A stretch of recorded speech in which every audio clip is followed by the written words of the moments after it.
And welcome, everybody. It's Sunday, June 7th, 2026.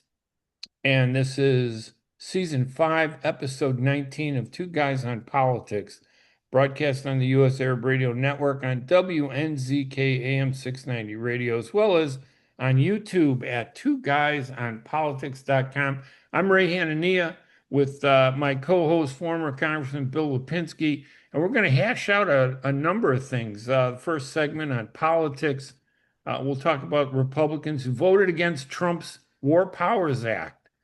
Barrett, Fitzpatrick, Davidson, and Tom Massie, probably the one that you hear most about.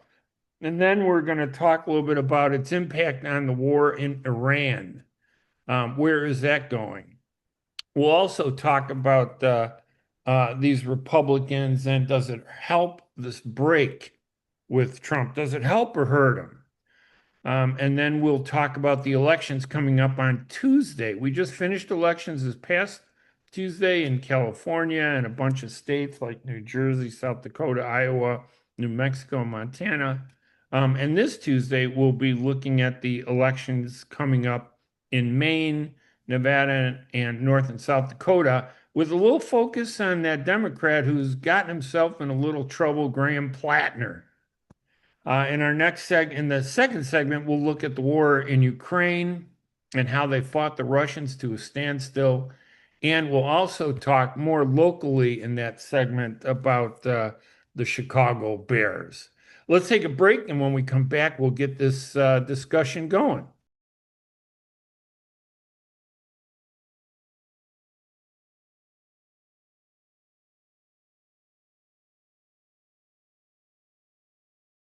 I'm Ray Hanania.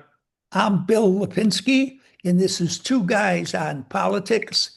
And the next voice you hear reminds me of no one other than Franklin Delano Roosevelt. I like Dwight Eisenhower. I did meet him when I was a little kid, very little. Where did you meet him at? With my mom and dad. We were walking down Michigan Avenue. Had to be 1957, maybe 56. I was only like 3 or 4 years old. And I don't know if he was president at the time, was he? I'd have to check. I think he either was ending his term or he was still the president. I'm not sure. But I remember he came out of a building when my mom and dad were walking us, myself and my sister and my older brother down Michigan Avenue. And my dad stopped to say hello to him because my dad fought during World War II Yes. under General Eisenhower at the time. And they had a nice conversation, and Eisenhower didn't have a lot of security. It was like two guys. That was it, and a limo, I think, on Michigan Avenue. And he picked me up, held me up, gave me a hug, put me down, did the same, shook my brother's hand, who's 5 years older than me, was in eight or nine, I think. And then my sister, who was a baby at 2 years old, he picked them up, but there were no photographers. We didn't have a camera. We had no cell phones. It's just something that I remember from memory. But it would have been nice. I wish we would have had a picture because I always liked Eisenhower. And I really didn't learn much about him until many years later. At the time when I met him, it had no real meaning other than he was just some celebrity. Well, he was president from 52 to 1960. Yeah, so he would have been president at the time. Yes. And that was kind of interesting because it wasn't like a massive, can you imagine a president walking out of a building on Michigan Avenue today and just a husband and his wife and kids walking by and just saying hello to the president? It just, No, it, it, absolutely not. it's a whole different world today, right, than what it was in the past. So I thought that was kind of interesting, just a good memory that I had, from the moment. So, And historians, as the years have gone by, have recognized Eisenhower as a better and greater president. When he left office, he wasn't held in that high of esteem.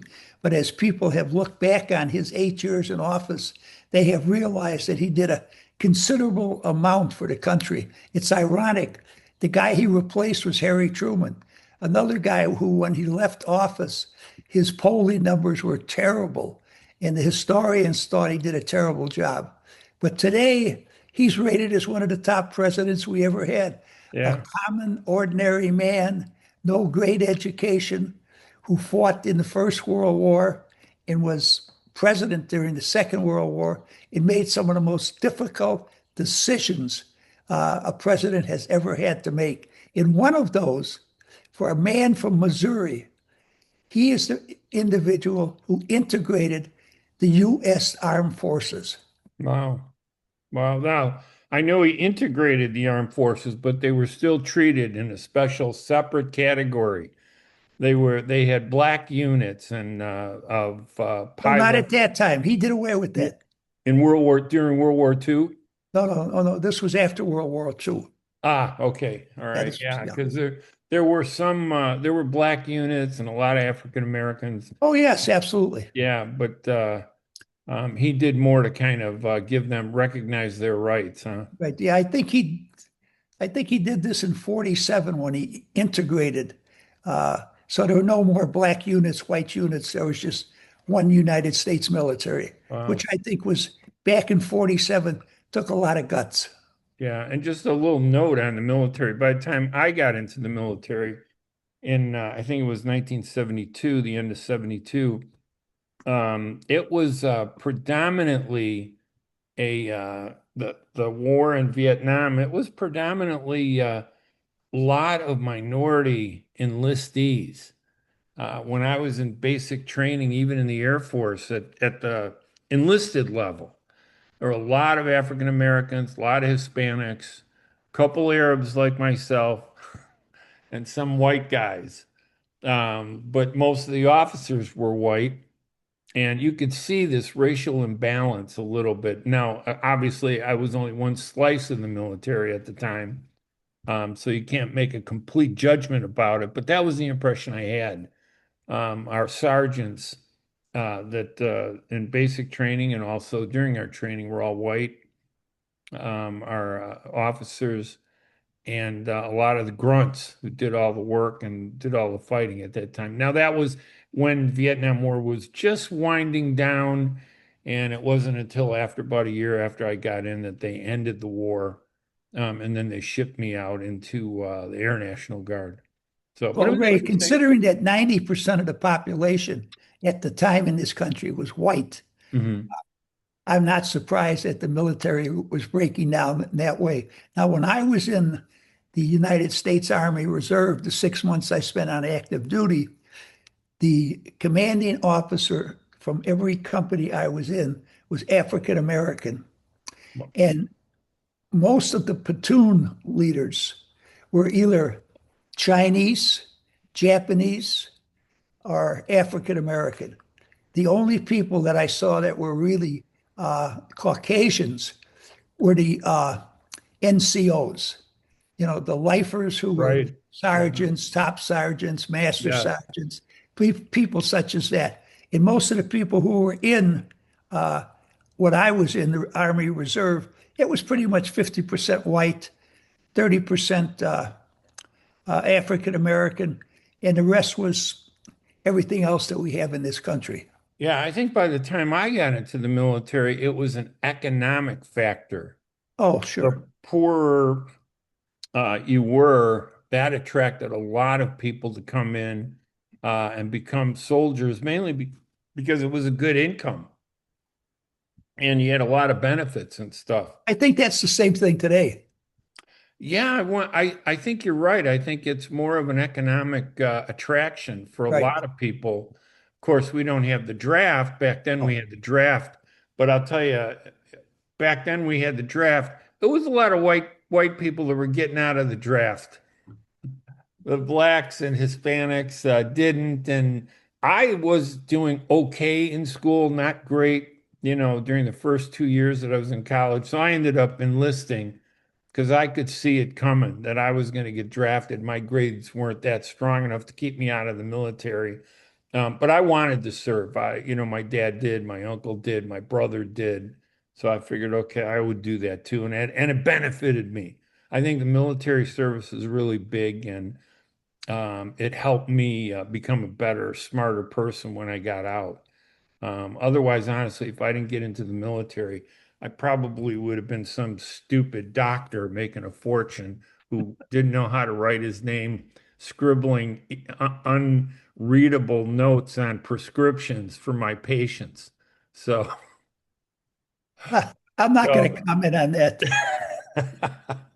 Off the air, I, I would like to know, was your father's attitude towards the United States of America similar to yours? oh, well, listen, Pearl Harbor, December 7th, 1941.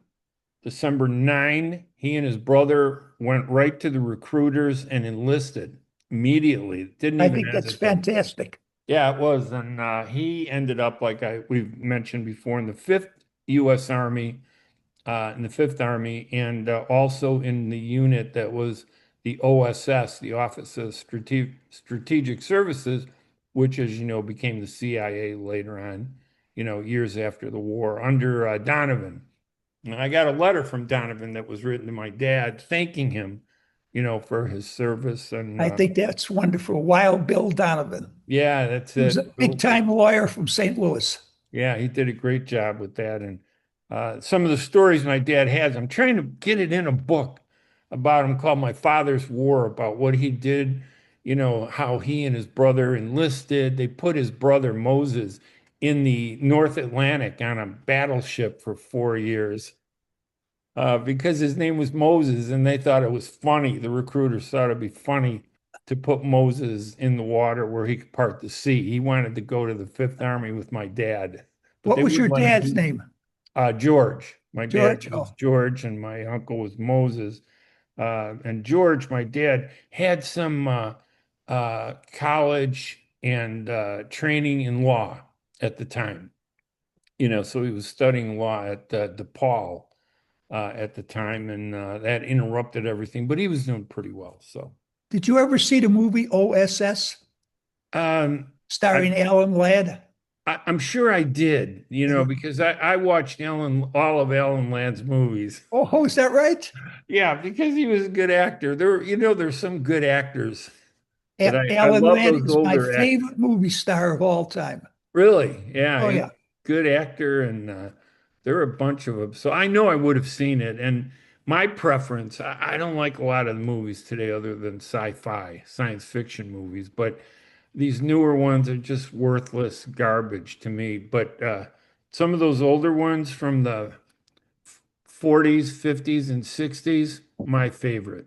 I love those. So I love them also. But that's interesting about you and Alan Ladd because as I say, he was my favorite movie star beyond the share of a doubt. I remember his first three movies: This Gun for Hire, or he was a bad guy actually, yeah, and okay. Lucky Jordan, where he was a gambler, and then Salty O'Rourke, where he owned racehorses. Those were his first three movies. I know I've saw him. I mean, there are a lot of old movies, but yeah, but he was a pretty good actor. I mean, his Oh name yes, Humphrey absolutely. Bogart. I mean, I always compared my dad to Humphrey Bogart Okay. and Alan Alda, because my dad had the temperament of Alan Alda and the image of Humphrey Bogart. They looked exactly the same with that fedora hat and jacket. Back in I got pictures of my dad in the 1930s, in the 1933 um fair that we had in Oh Chicago. yes. Yeah, so there are a lot of pictures of him there. And I always wonder where he got the camera to get those pictures taken. So it was interesting. All right. Well, Well, now enough. that we've reminisced, I hope I would, that somebody enjoyed this other than you and I. well, it is nice to kind of get off track just a little bit Yes, before we absolutely. jump into the ugly, mired world of political infighting and name calling. That's our If political we had the system. OSS today, the Ukrainians would have won that war against the Russians already, and I we would have liberated Iran. I believe you. I think we had the same attitude back Absolutely. in World War II and even after World War II. This war in Ukraine would have been over a long time ago, and we might not have seen some of these other wars. There would have been other ways that we would have taken care of things without, a lot of pomp, bragging and all the stuff that we seem to see today. And Yeah, I really think the OSS may have been able to get rid of the regime in Iran without, yeah, this wholesale war we have. yes, we Because they were probably would very have. good at that, certainly during the Second World War. Well, they certainly put in the Shah of Iran. They did help put him into office. Well, They yes, were but that behind was, the removal of the democratically elected Prime Minister Mossadegh yeah, at who the was really time. a communist, but that's okay. Yeah, yeah, but yeah, he was still elected democratically. The Shah was appointed. He never was elected and never had democratic elections in Iran. I mean, he held it our way. He was our buddy, and that's all we cared about. Well, right, So absolutely. that's sad We that have to, that's the way it turned out. we have to remember that we have interest and we have to protect those interests around the world in order to protect ourselves. Now I don't want to beat this dead horse, but You already have, but go ahead.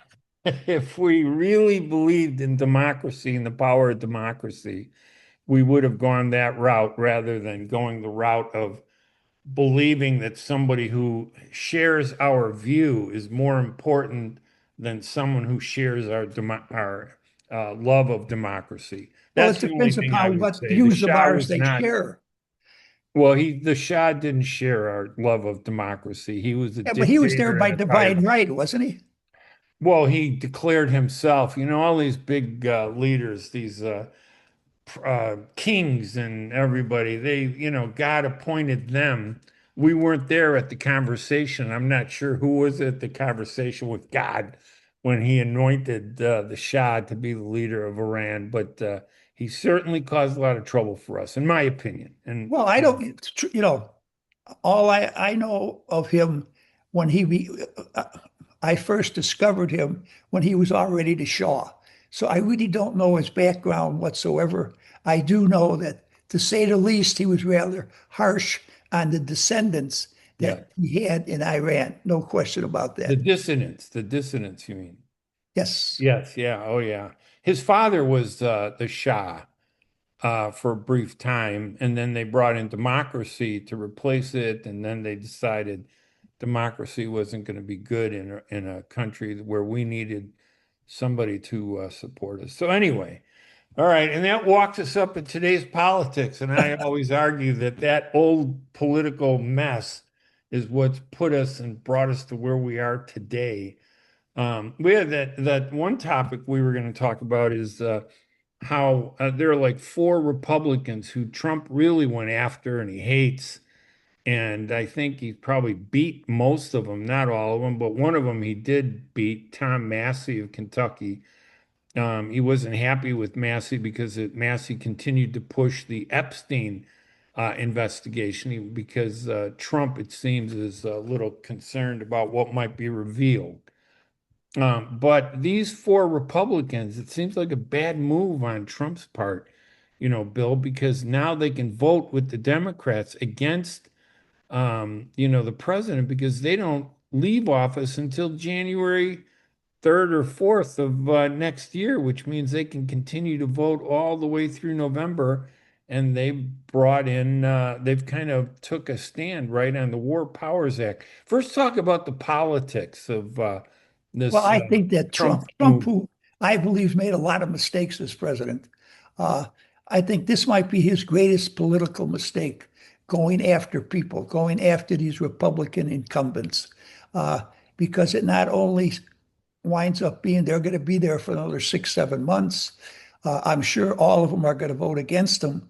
It has also given courage to some other Republicans Right. who have been there, who don't have to worry about a primary, but who have been concerned about many of Trump's policies to vote against Trump also. So I think he's going to rue the day that he decided to go after these people, and he did it simply out of revenge.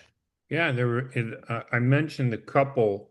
I don't know most of these people. They're not people that have stood out other than Tom Massey of Kentucky, but There's Tom Barrett of Michigan, Brian Fitzpatrick of Pennsylvania, Warren Davidson of Ohio. But there's also Lauren Boebert, who he's gone after, Congresswoman Boebert, and he pushed Marjorie Taylor Greene out of her office. She decided to retire. I think it was a mistake on her part. She should have stayed in there and created havoc for Trump. But it's not like when Trump got rid of those two Republicans, Dick Cheney's daughter was one, and then the guy what's Kinzinger Guy from from, yeah. Illinois. Mhm. He took them out, so they actually that was in the general election. I think they lost, right? Well, no. She lost in the primary, and Kinzinger just simply decided not to run. He was never defeated. He knew that it was going to be very, very difficult for him to be reelected. And on top of that, he was not enthusiastic about supporting Trump. And he's been quite a critic Right. of Trump's ever since Trump came to office. Right. And for me, it was always very difficult to support Cheney because of her father, who I always saw as the Antichrist, who lied so many times to drag us into wars. But to me, that's the same kind of thing that we see, I believe, with Trump dragging us into these wars. And, we've already talked about all this, so we don't need to drill down. But No, but I do, just let me say quickly that you and I disagree on a number of things that have gone on in the Middle East. But I agree with you on Dick Cheney. Dick Cheney was a warmonger. Dick right. Cheney went after an awful lot of countries that we didn't have to go after whatsoever. There was no need for it, but somehow he had to show how big and powerful he was and how much he could influence the president. And I think he was a very, very poor choice as vice president. Yeah, I agree. I agree with you. And he made a lot of money through Halliburton, that company that he owned, that he put in a trust when he became vice president. Halliburton pretty much ran everything after the war on terror after September 11th, 2001. So, but do you think it was a mistake? Don't you think a political Oh, no mistake on question Trump's about it. A very part big to go mistake. after these Republicans, right? I think he's Why, going to have why nothing but risk it? headaches from now. Well, I have no idea. I think his honeymoon with the Senate and the House has ended. I think for the rest of his term, he's going to have strong opposition in both bodies, a lot of it coming from his own Republican Party members. Right. And then tell me, listen, you might understand this a little better. So, with the help of these Republicans who he screwed and Correct. attacked because he didn't feel they were loyal enough, they ended up voting with the Democrats and got this War Powers Act passed within a majority in Congress. Now, I know they tried to do it in the Senate, they couldn't do it, but they got it passed in the House.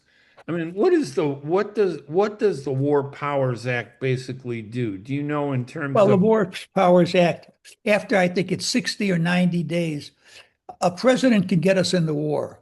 But after 60 or 90 days, the Congress of the United States has to vote to support that, both the House and the Senate. Well, so far, the House has voted not to support it. right, The Senate is going to vote again, and I believe this time they're going to not support it either. But the fly in the ointment of this legislation and this law is that now it goes to the president, and he can veto it. right? You know, But it's embarrassing for the president oh though yes, that it's he embarrassing, has to but veto it's not going to something. make any difference. Yeah. So right. In other words, what they've done is more of a political fight than a Right, reality in terms of impacting our stand on Iran, for example, exactly. and Trump's strategy to attack Iran. But it is a big political factor, and to me, it suggests that with Trump, it only exacerbates the growing weakness in his perception among voters. And I think it might fuel a lot of the opposition, to his candidates. And it may help Democrats, definitely in the House, But I think it's going to even help Democrats in the Senate, although there are only a few races there that are in contention. Yeah, I think it'd be very difficult for the Republicans to capture the Senate because of the Senate races that are up. They're in pretty strong, Republican states.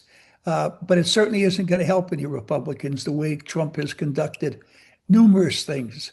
And I'm happy to see that many Republicans finally are standing up to him in charting a different course for the Republican Party. But do you think it's had an impact though on Trump with his approach to Iran? Because it seems like, he has the tough talk, but the war seems like it's pretty much been brought to a halt. And I think that we see the polling where more and more Americans are questioning why are we, invading Iran? The economic impact that this war has had on top of his broken policies of the tariffs that have been reversed. I mean, you know what? When he announced his tariffs, prices in our country for groceries went up. And then when they reversed those tariffs, none of those prices went down. Prices do not go down once they've gone up in the grocery and retail business. They stay up there. And I think that no matter what happens now with the tariffs, it's really caused a big problem for him in terms of the economy. And it's feeding into this perception that he has not done a great job with the economy, which was the foundation of his reelection campaign when he Well, won. that was the second strong point of his reelection. The first point was the immigration situation. That Correct. was the one. Yes, and he did well with that, but it just seems like that's now been pushed aside and wrapped in controversy because of the way the government has approached the immigration issue, killing several Americans who are American citizens. I think that it's just been he turned it Well, I into. think, yeah, when he advocated, deporting all these people, it was really unrealistic that you could deport all the people that Biden unfortunately left into this country. Uh, Yes. but at the beginning of that, I saw polls that said 85, 90% of the Americans supported it. But as you just mentioned, the way his agency, ICE, went after doing it, they've lost tremendous support in this country. I think it's down to something like only 30% of the people support ICE's actions. And the Democrats turn that around and say, well, only 30% of the people support deporting these illegal aliens, which isn't right. But they can make a case of it because of the way ICE has handled the situation. Yeah, it's interesting. And then of course we're seeing some of the ramifications of this in several of the elections, I think. And they're still up in the air. We have some elections coming up. There are the elections in New Jersey, we saw in South Dakota, and California, where a Democrat has taken the lead as governor. Those elections in California, that's a weird state where they all just run together, and I think it's an open primary, right? Yes, it Democrats and is. Republicans, the top two people at the top end up running in November. But what's really interesting is the looseness of the elections. You could mail in a ballot on the an hour before the polls closed Right. on the election day last Tuesday, and the state has to count those ballots, and it could take a week or two because the postal service has been terrible, not just in the U.S., but in California. It's just so unreliable given all the changes. People don't do things with postage anymore the way they used to, and it's hurt the U.S. Postal Service. But we don't know that. We still don't. I mean, we have an idea that Becerra, I guess, is the leading candidate for governor. And, the Democrat Xavier Becerra advances to the November race for California, but there is a Republican right behind Becerra. So, although when you look at we talked about the vote, the Democratic vote was almost 800,000 higher than the Republican vote. but there'll be a Democrat and a Republic facing off in November there. Well, I think if you take the vote of the uh, in the state race, the first place goes to a Democrat, third place goes to a Democrat, Right, second place at the present time is a Republican. But if you add up, and the fourth place is a Republican, if you add up those votes, the Democrats still get 60% of the vote, and the Republicans only 40% of the vote. So that doesn't bode very well for a Republican candidate in the runoff. And the for mayor of Los Angeles, the situation is even stronger. 75% of the vote in Los Angeles was for Democratic candidates. right. So Uh, I don't really think that the Republicans have a real shot at the governorship of California, even though I think the mayor of Los Angeles has just done a horrible job. Yeah. And whoever wins, Becerra or the Republican, Steve Hilton, who came in second behind Xavier Becerra, they're going to succeed Gavin Newsom, who I thought was a pretty moderate Democrat, a potential leader of the Democratic Party. But he's been term limited. He couldn't run because of term limits. You think Newsom has any future running for president? Well, the more and more I learn about California and what he did in California, I would say no. I Uh, mean, California, is the fourth entity as far as the economy in the world. yeah, There's the United States of America, then there's China. I frankly don't remember who third is, but fourth is the state of California alone. It's incredible, absolutely incredible. right. And so it'll be interesting. I wanted to talk about well, let's before we talk about candidates for president. I like that guy Mark Kelly in Arizona.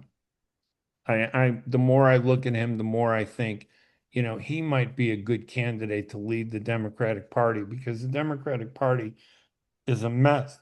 And the reason Trump has done so well is because the Democrats have been disorganized and they haven't been together. And it isn't so much that Trump is such a great president, it's just that Democrats have been so weak, in these elections and on issues and too far to the left, while Trump has been too far to the right. But for some reason, too far to the left grabs more of the headlines than being too far to the right. It's an interesting phenomenon, I think. I think that Mark Kelly would be a good candidate for the Democrats for president, but I don't think he could possibly get the nomination because I think he's too much of a centrist. And I'm afraid that the Democrats are going to want to nominate someone who's much further to the left. I Now, I don't think as far left as AOC, but I think pretty close to that. Yeah. I think that's one reason why Trump may have some hope for the Republican Party not being as damaged as much as it could be. If the Democrats had a strong centrist candidate, they could really pretty much oust Trump and his movement and the MAGA movement out of this country. But it almost sounds like we're going to be at another impasse. Same situation we have today where we have Republicans leading, being challenged by Democrats. And then after the November election, it sounds like it's just going to reverse itself, but be the same confusion and conflict that I think is destroying this country. It doesn't give me hope.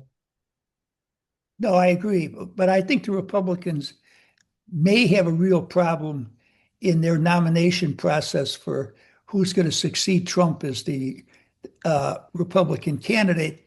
I think there's going to be a titanic battle between the vice president and the Secretary of State. It looked like I heard rumors that they may be a team with Vance running for president and Rubio running for vice president. You think that Rubio's ambition might push him a little further and want him If to you believe that, I got a bridge I'd like to sell you. really? Okay. Yes. Mhm. So you think Rubio is probably going to want to run for president on his Yes, I own? do. Absolutely. Huh, okay. I mean, I don't agree with everything Rubio's done, but when I look at all the Republicans, he's probably one of the smarter ones. I mean, let's be honest. He's the one who was one of the first to call President then candidate Donald Trump a con man, and saying never going to let this con man run the country. That's going to hurt Rubio, I think, no matter what he does. Well, it won't hurt. Trump It won't hasn't hurt brought him it up. well, it might hurt him in the primary. It certainly, if he gets to the general, it won't hurt him in the general election. That's for sure. All right. Well, let's take a break and we'll do our second segment.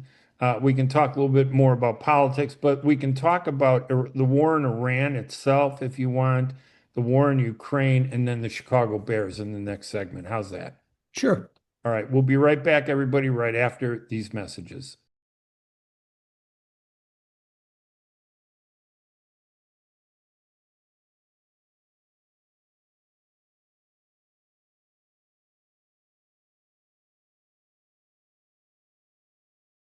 And welcome back, everybody, to Two Guys on Politics. I'm Ray Hanania with former Congressman Bill Lipinski. Bill, the war in Iran, what the heck is going on with it? It sounds like there are a lot of threats, but nothing's happened. Well, how do Well, you interpret what's going on? well, here's my interpretation of what's going on. Trump is not going to resume any kind of military action in Iran Why? Why do you think? because the American people will not support it. Okay, The American people have never really supported this war. right, If you are going to resume any military action to get rid of the regime, you're going to have to put troops on the ground. The American people are not going to support that, which means that Trump loses power, strength, but so does the Republican Party. The right, Republican Party is not going to allow him to do that. He is hoping and praying that his blockade may be sufficiently harsh on the regime in Iran to right, get them to finally cry uncle and say, okay, no nuclear weapons. We'll get rid of the nuclear dust. We'll open up the straits. I don't know if that's going to work or not. I listen to people from all persuasions on all these television programs. Half the people think it may happen tomorrow. The pressure is so great. Other people say, no, those people are so tough, it'll never happen to them. They don't really care how much their people suffer. The regime's not suffering, so we can go on and on. So it seems to me that we are in quite a stalemate. And I have to say, between the pressure from the American people on gas and fertilizer and what else is that word? Gas, groceries, fertilizer. Yeah, fertilizer, right. That pressure is going to get to too many Republicans, uh, and it's going to force them to really get Trump to pull the troops out of Iran, and we'll be much worse off than when we started. yeah, I hope that's not the case because I was supported this war. I supported the war right from the right. beginning, but I said we had to have regime change. Okay. Trump modified that position to get no nuclear weapons, get rid of the nuclear dust. Okay. Open up the straits of, well, let's see the proof of that happening. He keeps saying that they agreed to it. If they agreed to not have a nuclear weapon, if they agreed to getting rid of the nuclear dust, uh, the only thing is the straits. I frankly think Trump would cut that deal today. Just to get out I of the don't believe that that's political, the case. just to get out of the political Right, backlash that he's exactly. facing. Yes. Yeah, Like I so many agree with wars you. we've been involved in since the Second World War, it's not that our military has wound up losing. It's the politicians have lost faith because they want to be retained in office and they know that people are sick and tired of these wars and they're going to vote against people who support them. That's my perspective. Yeah, no, listen, I believe that President Barack Obama came up with a deal that kept the Iranians out of building their own nuclear weapon. I think Israel wasn't very happy with that. They didn't like Obama anyway, Netanyahu, the prime minister, and found that he could push Trump into this war. And I believe the Israelis pushed us into this war. Had it not been for the Israelis, I don't think we would have assassinated the Ayatollah and without doing a proper assessment of Iran. I mean, we did hit Iran. We did take out their top level leadership, and yet they're still functioning and they're still strong. And we've been unable to control them. I've always believed that Iran is probably the toughest country. Even I think it's smaller than Russia, but I think Iran is in a better shape than the Russians are in. When you look at Vladimir Putin and his war with Ukraine, I think the Iranians are in a much tougher position, and they could outlast anything that Trump and the U.S. tries to do in that country, short of a nuclear, bombing of Iran, which I don't think anybody should do, no matter how bad things are, because Well, of the cost to the world. in the last 2 days, I've watched 5 talking heads programs on television. Okay. And in 3 of the cases, they maintained that the people who were on 3 of the programs said that was a terrible deal that Obama cut. Absolutely terrible deal. It wasn't good for us. It wasn't good for the world. It was only good for the Iranians. The other 3 programs that I listened to had people on there who said it was a terrific deal. Right. Iranians were living up to every aspect of that deal. There was no reason whatsoever to go and attack them. And I'm talking about college professors. I'm Right. talking, specialize in the Right. Middle East. I'm talking about U.S. generals, U.S. admirals, well-known politicians, well-known governmental officials, former secretaries of state, secretaries of the Treasury. I don't know what the truth is, Ray, unfortunately. Were they doing anything or were they not doing anything? Was it a good deal that Obama made? Was it a bad deal? I don't know. Yeah, well, I think you're right. That's a political thing that, depending on where your politics lands, I tend to think that Iran was not the threat and we were pushed into it by a foreign country. But the real reflection of all that is on Trump. He failed to do what he said he was going to do. He was unable to take out the Iranians the way he said he was going to do it. And he said, and I don't believe Trump if he were to tell us that they have no ability to build a nuclear weapon. I don't think it's gotten any stronger than it was under the Obama agreement. Maybe there were some flaws with Obama, but I'm more concerned now because I think the Iranians are looking at this going, hey, look, we survived this. Why do we even have to listen to the U.S.? In fact, you hear the Iranian representative saying that we can't trust the United States.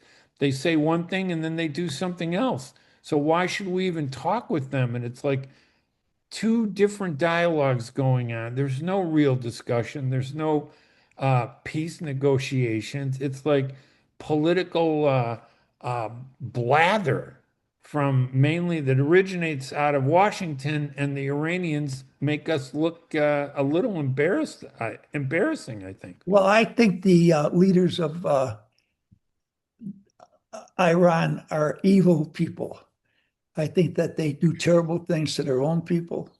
I think they try to do a lot of bad things to their neighbors. They continue to chant every day, death to America. So there is no question in my mind that they are not our friends. If I was president of the United States, I would want to get rid of the leadership in that country. But you have to be willing to go all out to do it. I don't think you could have ever believed that you could succeed in getting rid of the regime simply by bombing. They've got a zillion different targets we could go after. We probably hit 999 targets, but they're still shooting off drones. They're still shooting off missiles when we have, according to Trump, and most people agree, their military is gone. Okay, their Air Force, their Navy, their Army. They have the Revolutionary Guard. What's stopping us? If that's the truth, what's stopping us? What's holding them together? Well, the only thing that's holding them together is that in order to accomplish it, we have to put troops on the ground. And we refuse to do so for political reasons. We're afraid. Yeah, well, look, Almost cowardly. politically, I'm embarrassed that that Trump, who claims to be the big champion of the military, he loves the military. There's not enough confidence that we can just go in and sweep them out. I think there's a big exaggeration about Iran in this country, and there always has been. I'm not saying they're good people, but we've demonized them more than we've let more politically and than factually. Because when you look at the little media that we really get, that I think is more a little their side to give a little balance, they're doing the same thing. They're saying the same thing about us. They're saying that we're the evil country, and they have big banners in the streets of Tehran pointing out how American military forces are killing Americans who happen to be citizens because there's a disagreement over the border. And there's so many things where they're abusing, they're pointing out how the U.S. is a racist country and we abuse blacks and Hispanics and minorities and religious people. So they're doing to us what we're doing to them. And it's worked over there because the majority of Iranians, you would think that in an oppressive country like Iran, that the majority of the people would be rising up to throw out the Ayatollahs. They're not doing it. They're well, making us the they enemy. did it very recently in January, and supposedly, 30,000 or 40,000 got shot down by the regime. That makes them a little bit hesitant to do so at the present time. Yeah, I don't think that that is enough. That only shows that there is a small segment of Iranians who definitely are not happy with the government. But I think the majority of Iranians have been indoctrinated to support their government, and we're not going to be able to. It won't be easy, even if we sent boots on the ground to fight that. We'd end up in another war like Vietnam, and we would end up losing the way we Oh, did in the last. well, we didn't have to wind up in Vietnam the way we did, but once again, it was a situation where the politics overwhelmed the military strategy. All right, let's shift over to, unless there's more about Iran, let's talk about Uh, Ukraine. We've seen kind of an interesting shift in terms of that war, haven't we? yes, we certainly have. I believe that the Ukrainians may not be winning the war, but they certainly have fought the Russians to a stalemate. And they are more and more getting their drones deeper and deeper into Russia. And the Russian people are really getting very, very upset about the war because the Ukrainians have brought it to Russia. Also, two of the top members of the oligarchy that are close advisors and close friends to Putin have announced when they went west and they were in Paris and England, they announced that they no longer support the war that Russia is conducting against Ukraine and that Putin should sit down with Zelensky and they should come to an agreement to end the war. That's a Uh, huge victory for Zelensky, isn't it? oh, it is absolutely. And here's another. A PR victory, I mean. It shows that they've done so well in standing up to big bad Russia. And look how weak Russia has turned out to be despite the damage and the killings of civilians. And the Russians have lost between 350 and 500,000 soldiers in Wow. this war. That's a staggering number of deaths. The other thing is the Europeans who Trump criticized and criticized for not being supportive enough of Ukraine have really stepped up Yeah. greatly to support Ukraine. In fact, as the United States, unfortunately, has withdrawn some support. Okay, the Europeans have come in and filled those gaps and helped the Ukraine continue this war. Now, I think that's a very bright picture for the Ukrainians. Once again, I don't know how bright it's going to be for the Americans because, yes, we support them. We've been there for a long time. We've helped them out. But as the years have gone by, to me, our support has gotten less and less and less, primarily because of Trump's position vis-a-vis Putin. And I Yeah. don't really know why he's that way.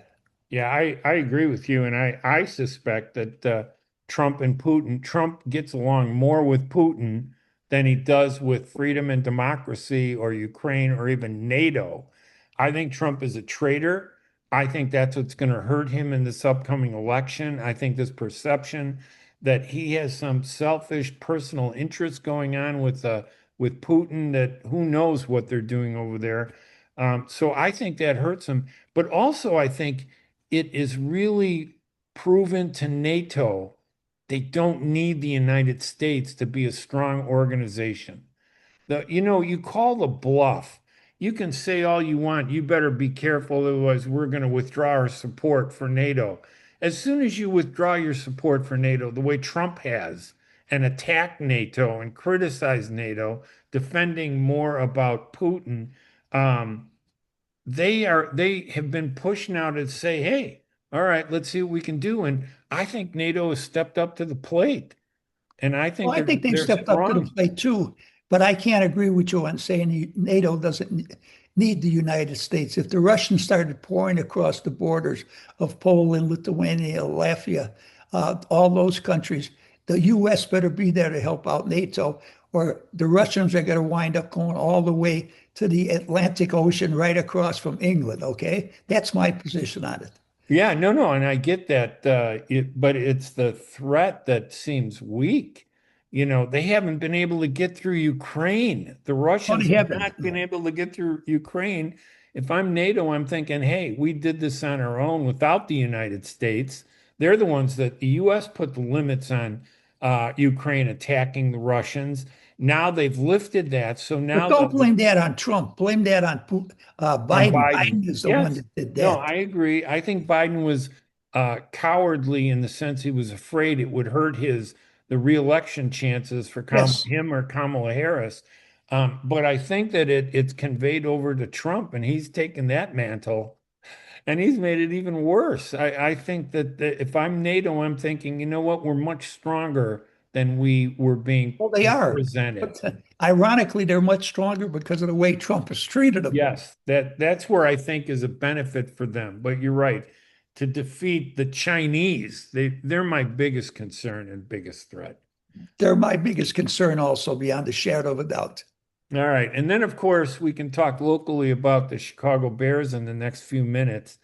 The legislature was going to pass a $1.5 billion 4-decade donation from the Illinois taxpayers to keep the Chicago Bears in Illinois or Chicago and prevent them from going to Hammond, Indiana.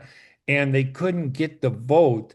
I credit Maria Pappas, who I've known for four decades, with a report that she did that showed how damaging this plan that was being proposed was on taxpayers, especially just in Cook County, where most of the power on this whole issue has come from. And I think when American taxpayers saw that, I think it pulled the rug out from under this idea of let's give the Bears. They're a $600 million, $700 million profiting agency every year, and their Well, if you want to cost. buy them, it'll only cost you $9 billion. Yeah, right. And their value is huge. Why do we have to bail them out? Why? Because they're so powerful. And I've never been to a game, and it's been over 10, maybe 12 years that I've been 15 years that I've been to a game. Well, Of I'm a great fan of the Chicago Bears. course I we are. remember them beating the New York Giants in 1946, okay, for the championship of the National Football League. I once had the honor of sitting next to George Halas, who I got to speak to for 2 hours during the course of a dinner. And he's always been one of my heroes because he's the guy that paid $100 to get into the National Football League. And his investment now is worth $9 billion. Yeah. That, Yeah. that wasn't bad. But as a Bear fan, I don't care where they play. I don't care if they play in Green I Bay, agree. Des Moines, Dubuque, Springfield, Indiana, someplace. I haven't gone to a game in 20 years. The Right. only game I've ever really gone to was the game when Gale Sayers got his knee whacked up. Okay. Wow. as long as I can watch them on TV, it'll be perfectly okay with me. And I frankly believe that 90 to 95% of Bear fans Yeah. never go to a game. They watch it on television. Yeah, I mean, listen, the cost of if I read someplace where they calculated the cost for four people to go to a Bears game was almost $1,000 if you included parking tickets, decent seats, not even great seats, and food. And to enjoy that, it would just be tremendous to do that. So they've made sports unaffordable to mainstream Americans. It's not just the Bears, No, and it's oh not no. just football. It's baseball, football, a lot of these sports now. Maybe the World Cup might be one exception where they watch soccer, which the rest of the world calls football. To them, it's What's that football. game? I'm not familiar with that game. World Cup? What is that? I've never heard of that. The soccer. It's Two people funny. who I think did lose some credibility uh, was the mayor of Chicago and the Yes. governor of Illinois in this. I don't think either one of them ever really stepped up to say that they support the Bears or they oppose the Bears. They were neutral, and by being neutral, people who are on both sides of the issue somewhat blame those individuals. And as long as I mention the governor of Illinois and the mayor of Chicago, I have to say Trump was holding another one of his press conferences in the Oval Office, and somehow Illinois came up. And what he proceeded to do three times was to call the governor of Illinois a Yeah. slob. Yeah, I know. That the Did you hear only about thing, that? the only thing, yes, I did. The only thing helping JB Pritzker is the attacks from Trump, Right. not his policies. I think you make a good point. Pritzker, I think, fumbled the ball with the Bears. He should have shown some leadership, but they were afraid to say they didn't want a public bailout of the Bears. And they didn't want to do that. They were trying to balance it, hoping that it would just go away or blend in Well, they someplace. they wanted to see the bailout. They just didn't want to have their hands on it. That's all. Yes, they didn't want to get the repercussions because Right. Pritzker wants to run for president. He has the money. I don't know if he has the qualifications, but he certainly has the billions and billions of dollars he can pour into his election. It'll be Trump, interesting. Trump also said that he's done business with the Pritzkers, and most of them are very good. The governor of Illinois is the only dumb Pritzker. Well, that's part of Trump's problem, his weakness, this stupid rhetoric that he continues attacking journalists, going after political people in such a personal way. I think that only reinforces the idea, even amongst some smarter Republicans, not the MAGA crowd, the evangelical MAGA, I call them, that believe in Trump as a god. They're never going to change. But I think the majority of Republicans are starting to see how ineffective Trump is, and it's going to really undermine, I believe, the Republican Party. It'll be really strange. Yeah, I forget what he called Mayor Johnson. I think he may have just called him stupid or something like that. But I'm not a fan of Pritzker's or Johnson's, I'm okay? not a fan of Johnson's either. He's But a I think nice it's guy. disgusting that Yeah. the president of the United States would use that kind of language, talking about a governor of a state and the mayor of a city, particularly, it's the third largest city in the country.